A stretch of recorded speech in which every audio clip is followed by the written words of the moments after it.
Once again, back down at Powers with Zach Attack, and he's just fitted his fitting. He's in the process of fitting his dual plenum inlet manifold on the Escort, and it looks bling. So you've got the old throttle body on there as well. Yeah. Yeah, stuck with the old one because I didn't really want to buy a new one, and buying a decent throttle body, they're like really expensive, like more money than I want to spend on a throttle body. This one works though. This one's alright. It's big, it works. That looks nuts. Yeah. The inlet's all spec to work with it, so sort of stuck with it. Just need to relocate the fuel pressure regulator and redo the hose from the intercooler. That's already done. Did that the other day. Nicely done. One cut and weld. Managed to reuse the whole old pipe, which was a right result. Do you reckon it's going to need mapping again after this inlet goes on? Probably will do, but probably won't do it. Yeah, they come out really well. It's nowhere to put the regulator. It's in like a really good place over there. But it's cable tied to something. It literally couldn't have been any more in the way if it tried. Put a big self tapper through there and mount it on top. Juicy. It really needs to be like over here somewhere. But I don't know. You need a bracket. That's what you need. Do need a new bracket, I think.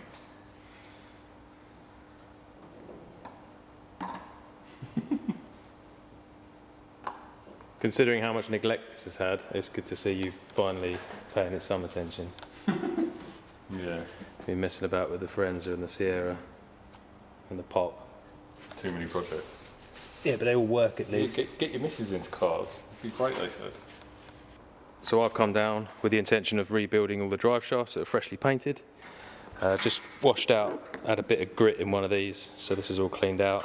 I'm going to reuse the old boots because I'm a cheapskate. Bang it all full of grease, clip them all together, and then they're ready to fit. I always use Haribo crocos when rebuilding drive shafts.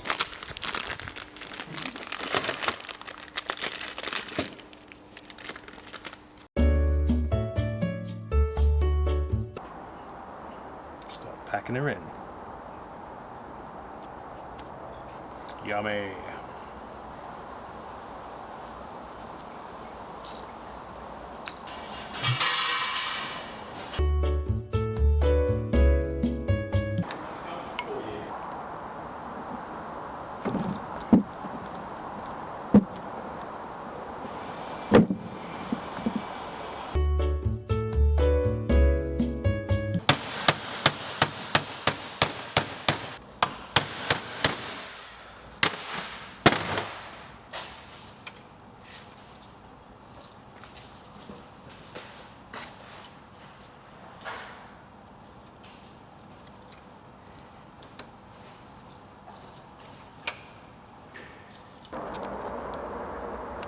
So that's the drive shafts all done. Obviously it's quite messy, so I haven't actually filmed repacking the bearing ends on this and assembling all of the tri-lobe bits, but you get the main idea.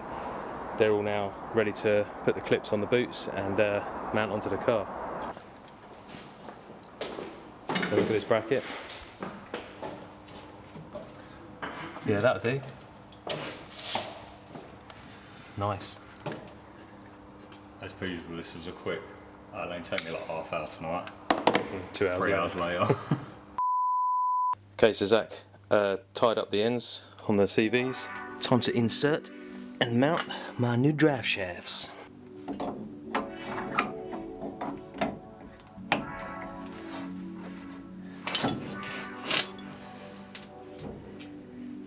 Gotta tap it in.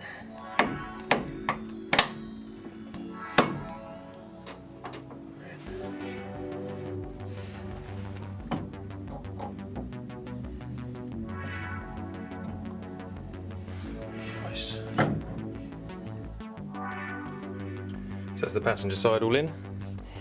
Looking good, stuck together.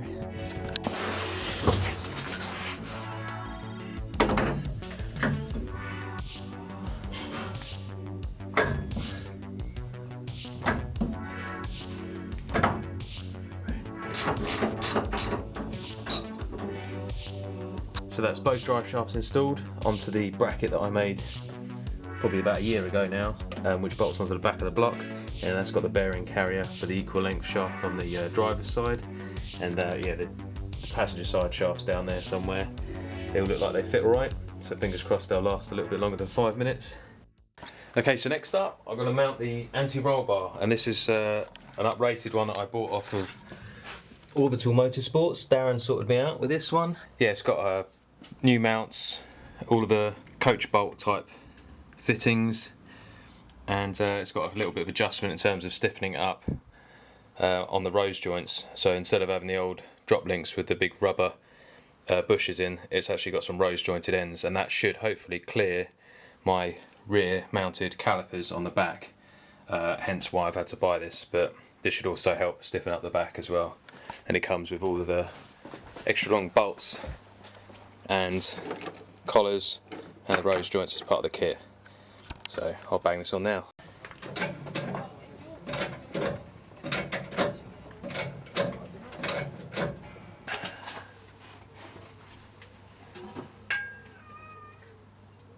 No, mate. Come and help. Brilliant.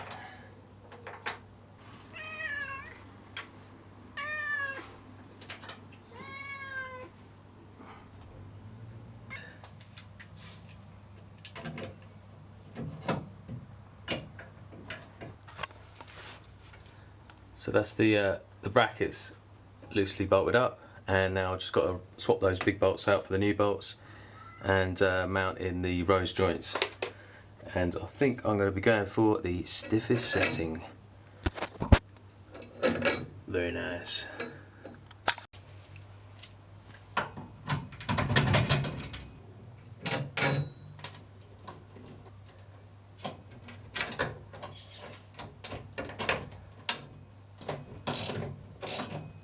So that's the anti-roll bar all mounted up. I think I might have to just extend the rose joints a bit just to get this level, but I'm going to drop it off the jacks, get the weight back on the wheels and the axle up in the car. But yeah, check out Darren's website, Orbital Motorsport. I'll put a link in the description below.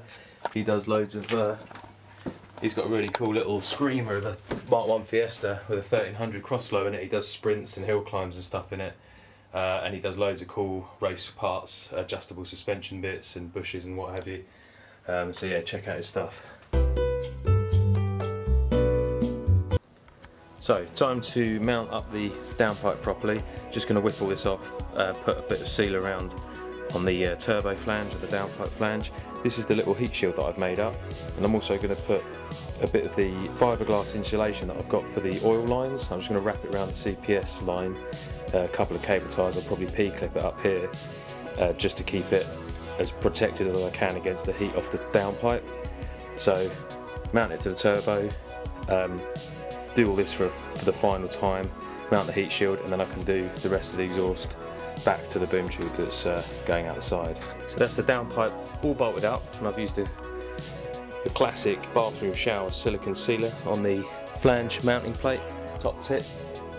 Somehow it works and it doesn't blow, and just installed the little heat shield, and I put some of that silicone wrap around the CPS, so hopefully that will not overheat and cause me problems. So now just going to jack the car up and put the rest of the system on, and the silencer in the tunnel midway down the car. So next up is the middle pipe with the flexi in and the crazy chicane and V-band on the end. So I'll bang that on. Hope it all fits as it did before I welded it all up, and it hasn't moved about too much with the heat.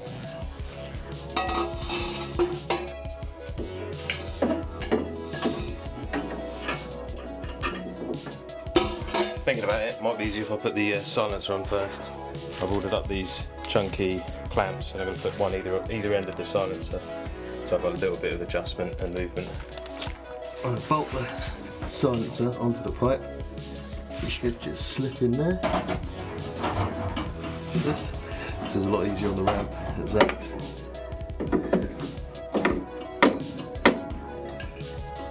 Exhausts.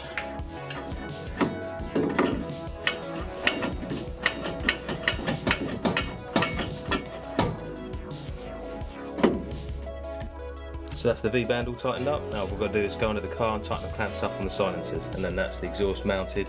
Just got to put the lambdas and the lambda bosses that are located down the back there. Exhaust all up and mounted.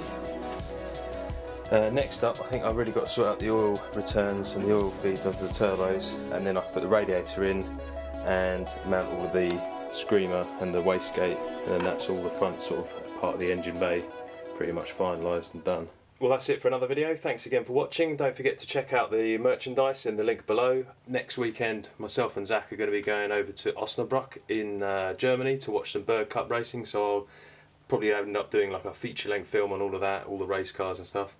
So I won't be doing much more on the Fiesta this week. But next up, as I said, I'll be looking to do the oil lines. I'll see where Darren's dad Keith is with the new wiring loom, and then it's just a case of finishing off the brake lines and bolting all the last bits and bobs on it, putting some fluids in it, and then hopefully firing it up. So I reckon within a month or so we should be hopefully making some noise out of that side exit boom tube. But until next time, I'll catch you guys later. Take it easy.